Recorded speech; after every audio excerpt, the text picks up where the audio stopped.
Info electronics में आप सभी का स्वागत है। आज हमारे पास में चाइना किट है, उसके बारे में जानकारी लेंगे। ये मॉनिटर ट्यूब लगी हुई है इसके अंदर, इसकी सप्लाई नहीं आ रही है, इसके बारे में जानकारी लेंगे कि आखिर में सप्लाई में समस्या है कि कहीं दूसरी और है। अगर आप पहली बार हमारा यूट्यूब चैनल देख रहे हो तो प्लीज़ सब्सक्रिप्शन जरूर करें, वो घंटी पे क्लिक जरूर करें। और इसको चेक कर लेते हैं पहले। इसके अंदर मैंने सप्लाई दे दी है। एक बार यहाँ से कैपेसिटर पे चेक कर लेते हैं। मीटर पे ध्यान रखना आप, ये सप्लाई आ रही है। यहाँ से आउटपुट की समस्या है। यहाँ से मैं ये लूप लगा हुआ है, ये 1 ओम की रेजिस्टेंस लगी हुई है। यहाँ से एक बार ओपन करके चेक करेंगे और साथ में एक बार कंटिन्यूटी मोड पे रख देते हैं, फिर आउटपुट चेक करते हैं क्या कंडीशन है इसकी।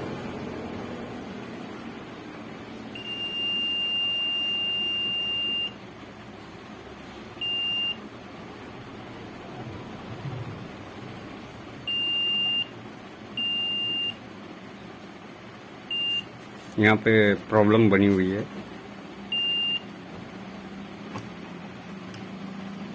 सबसे पहले आपको यहाँ से ओपन कर लेना है। इस बात का ध्यान रखें, यहाँ से जो 110 की सप्लाई है,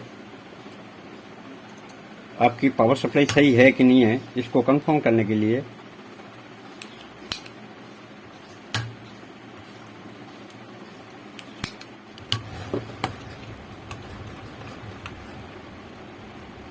इसको बाहर निकाल देना है।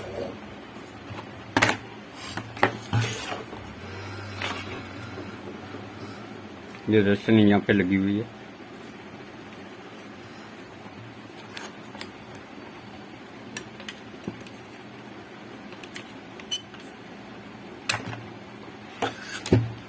अब इसकी पावर सप्लाई चेक करेंगे वापस। देखिए कंटिन्यूटी मोड पे एक बार चेक कर लेते हैं ताकि आपको जानकारी लगेगी आखिर में है क्या। ये देखो, ये नहीं बीप साउंड बंद हो गई है। ये जो बीप साउंड आती थी, ये दोनों टच करने के बाद में होती है, यानी आगे का सेक्शन फोल्ड है।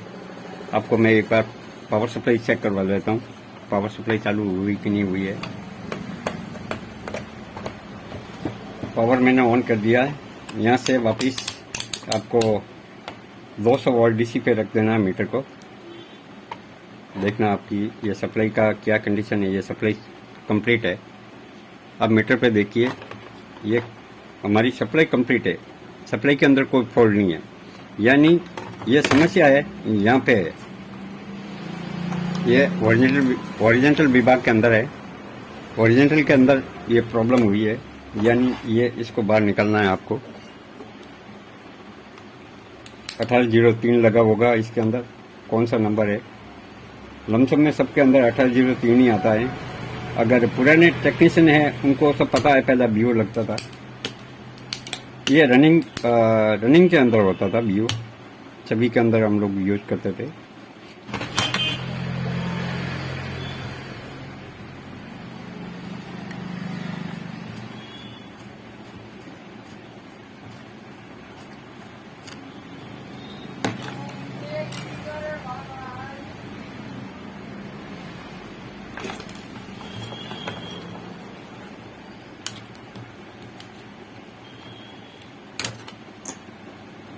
ये देखिए 1802 लगा दिया किसी ने, 1803 की जगह 2 लगाया है। 1802 लगा हुआ है इसके अंदर। एक बार इसके अंदर 1803 लगा देता हूँ मैं पहले, फिर लगा के चेक करेंगे। मेरे पास में दूसरा 1803 है, वो लगा के एक बार चेक करेंगे। अगर आपने सब्सक्रिप्शन नहीं किया हो तो प्लीज़ सब्सक्रिप्शन जरूर करें, वो घंटी पे क्लिक जरूर करें। आपको सही फिटिंग कर लेना है। चाइना किट के अंदर 1803 निकलता है। बहुत 1803 भी और दूसरे भी नंबर लगते हैं।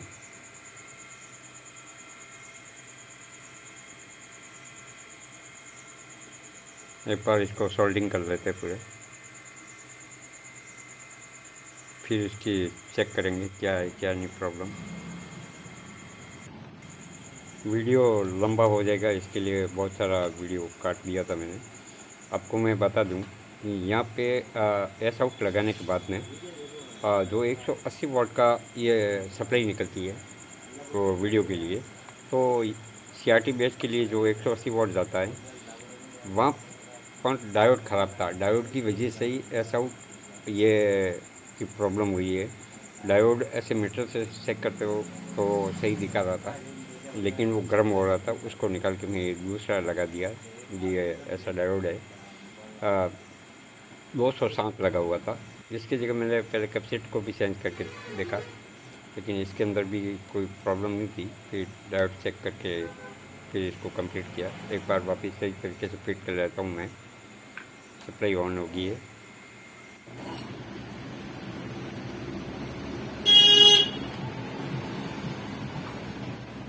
एक 180 वॉट की जो सप्लाई निकलती है VST से, तो वहाँ पे ये प्रॉब्लम हुई थी। इसी के कारण से ये सब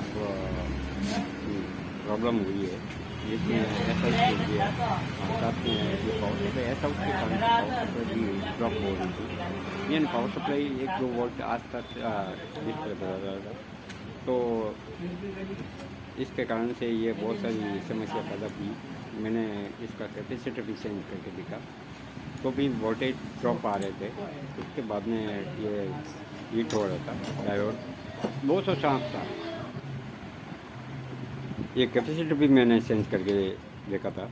अभी ये वापस लगा देता हूँ इसको जैसे था। सिर्फ इसके अंदर डायोड चेंज किया और साथ में एस आउट चेंज किया। इसके बाद में ये समस्या का समाधान हो गया हमारा। ये हमारा सेटअप कंप्लीट है। एक बार सही सोल्डिंग कर लेते हैं, इसके बाद में ये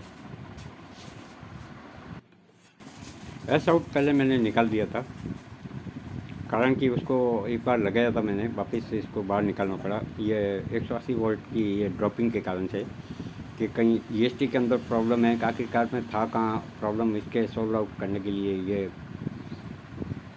इसी कारण से बाहर निकाला था। वापस आप हीट सिंक के ऊपर ये कंप्लीट फिट कर लेवे।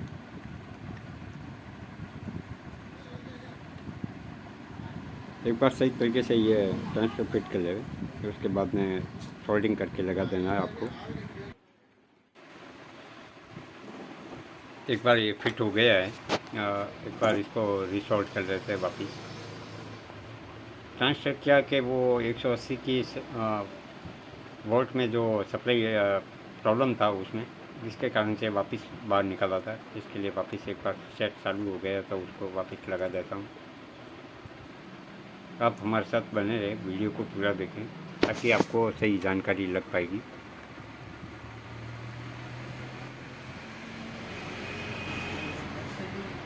सेट हमारा चालू है, ये देखो पूरा का पूरा कंप्लीट है।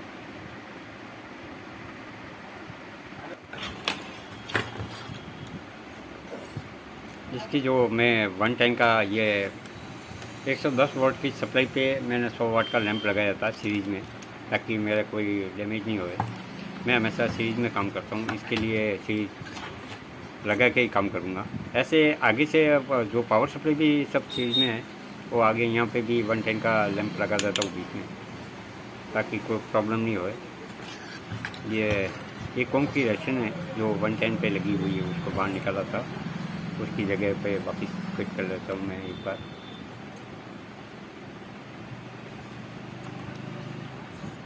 जब भी आपको पावर सप्लाई या कोई भी सेक्शन देखना हो तो पहला यहाँ से कट कर लेना, ताकि आपको सही से जानकारी लग पाए।